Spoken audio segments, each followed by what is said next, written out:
very strong PvP player, but you can't ever count Todd out, you know? He's a smart guy.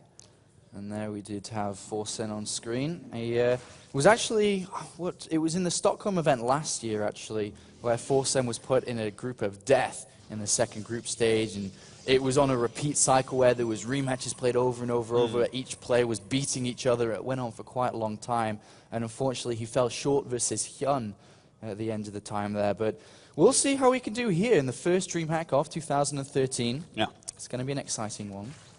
Now, I need your opinion on the opening that we're seeing here from Monchi for this map, because this is actually something that I've grown to love.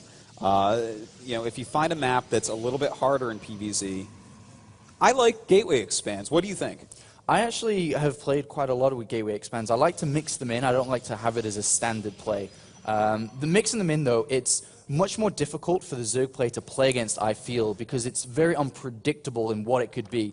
With Forge Expand or Nexus First, it's very easy to go ahead and drone to the right amount, stop droning at the right amount. It's a very figured out build, and especially in Heart of the Swarm, there are a lot of branches that Monchi can swing here that will always keep Forsen on his toes. I doubt he'll take a fast third upon seeing this and build from this. It's a stack of poker chips for some reason here. Any thoughts on that, Apollo? That's the first time I've seen something like that. Yeah, I'm confused. Well, you know what? Maybe he's going all in this game. Yeah, you like that joke. I can tell. You have a little smirk on your face. All right, so you know what I like about Gateway Expands on maps that may seem a bit Zerg favored is, yeah, as you said, it's going to keep him on his toes, slow down his third base. But do you like to see the follow-up 5-gate? Do you like to see the follow-up Stargate? Or do you like to just see a rotation through everything? A rotation through everything, I feel, is very good. It depends on how long the series is. In this best of 3, I think Monchi should just go what he feels the best follow-up is with this against Forsen here. But the thing I want to ask you here, Artos, is that a third base has been taken early. Yes. There was no early gas. Yes. Because in this game, Forsen didn't drone scout. It's cross position. Overlords got there very late, and they're still only just arriving. Is this third base safe? Is it going to be punished? Well, you know, this was risky, but his Zergling has gotten a good scout off, and I think that he definitely can defend, but if I'm Monchi here, I definitely want to hit a 5-gate timing, like a very quick follow-up, very Zealot heavy, some sentries mixed in there in the Mothership core. I think that that's really the best course of action from this point. Put that pressure on because speed shouldn't be done. And if they're going to go right into roaches off a third base, well, they're already hurting their own economy like that. Yeah, I was going to say, with speed having been priority here, with just a single Vespian Geyser, how would he ever afford roaches? And we'll see what's going to happen here. We have 3 gateways in total, 2 more coming down as we can see on screen, and we'll see what that increases to, if anything, here. And that's something that Forsen will absolutely have on his mind here. Is he going to be punished for this? He's building lings very early, 6 lings coming in, just to make sure that he doesn't get harassed by a single Zealot. Needs to keep the scouting on, and he is going to get a ling in here. This is really, really big for Forsen. Yeah, I feel like Monchi is maybe playing a little bit sloppy right now, to be honest, and still pumping out some sentries, but Warp Gate finishes, and he only has 3 gates. Now, 3-gate pressure is still good. It's still a viable thing to do, but is he even going to do that? He does have a probe on the way across the map. We'll see. He's warped in 3 sentries here. It looks like he's going to. And upon seeing this, you know, Forsen, if I was Forsen, I would have been like, well, 3 gates, he's probably not really going to do anything here with just 3 gateways. And as we can see, nothing but drones are coming out. So in a weird way, this can still work. Yeah, that's very well said. He is making just drones, and with only 5 lings out for defense right now, even with that roach warren on the way, there is going to be some pretty significant damage. And with this many sentries as well, as well as a Mothership core, there's a possibility he might be able to snipe this hatch with good force fields and a recall. Oh, we're about to find out. Only a handful of lings, 2 more on the way. 4 roaches very late here. If he's able to snipe these queens, potentially the hatch as well. Oh my God, this is massive. He's going to get 2-3 queens are going to go down. And really nice play there by Monchi, keeping his Mothership Core out of range, killing off those queens, and still a lot more damage can be on the way. He can't lose these sentries, though. He cannot overstay here. He's going to have to balance it out. Does he stay? Does he go here? Roaches are starting to come out. Good force fields do come down, but there's 5 roaches about to pop from this hatchery. We'll see. If the hatchery goes down, this is such a big win. It is indeed. I don't know if the hatchery will fall, but there is that possibility. Now, the roaches starting to pop out, but they're incrementing out, which is not the way you want it. More roaches coming down from that main base. This is definitely a recall moment. Yeah. Yeah, once he killed that spore, he really should have gotten over his army, and now he's not going to have any sentries left. And, oh, God, the recall getting out almost nothing there, really. What did he save just 1 stalker with that recall? Yeah.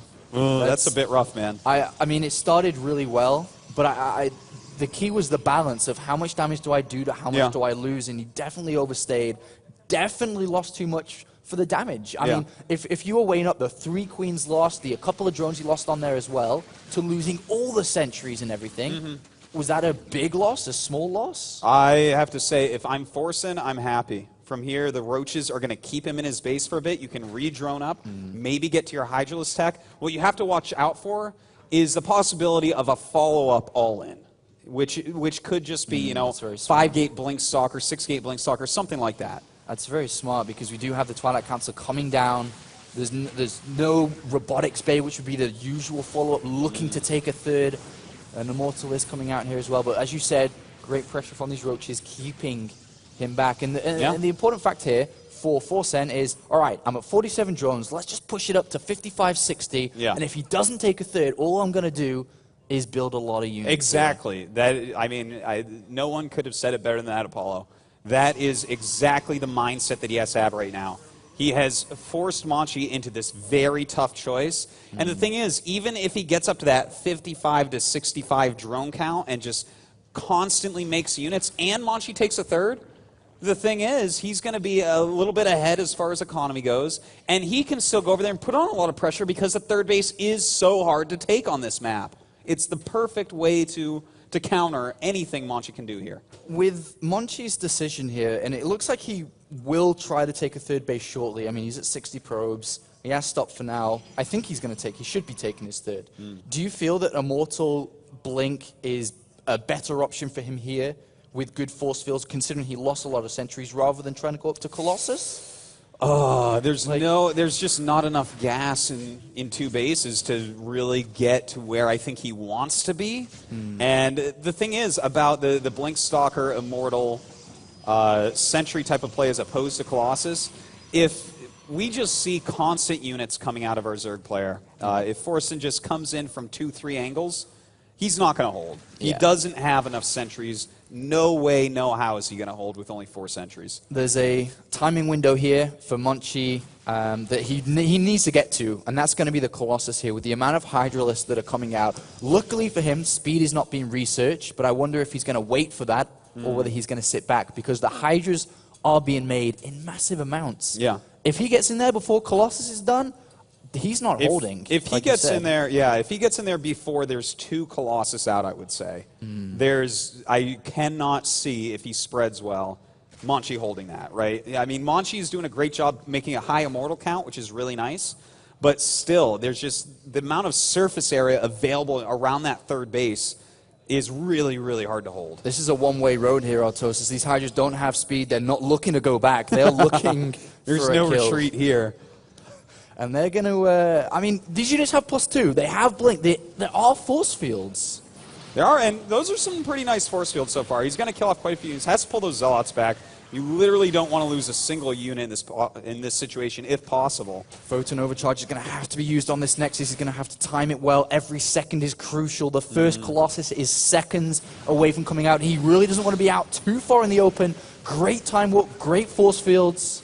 You know, I feel like our Zerg player is actually attacking a little bit too quickly here. He is breaking through. It may not end up mattering, but with that Colossus popping out and very little roaches to actually tank damage, it looks like Monchi's actually going to hold. Wow, he is as well, and he's got 3 Immortals. The shields will regenerate now. A second Colossus on the way. He needs to research range as well. There, it does come down, and he's going to start to stabilize on these bases. He's building probes, getting the gases, and this is quite bad for Forsen here. He dedicated a lot of resources here to do this. Imagine if he'd just taken the 4th base years ago instead of this. You know, he definitely could have done that. He also could have sat back, waited for Hydra's speed, and gotten a few more units, because he literally attacked at the and during the course of the attack, the 4 sentries were the exact amount, but if he waited a little bit and hit with a bigger force, the 4 sentries would not have been enough.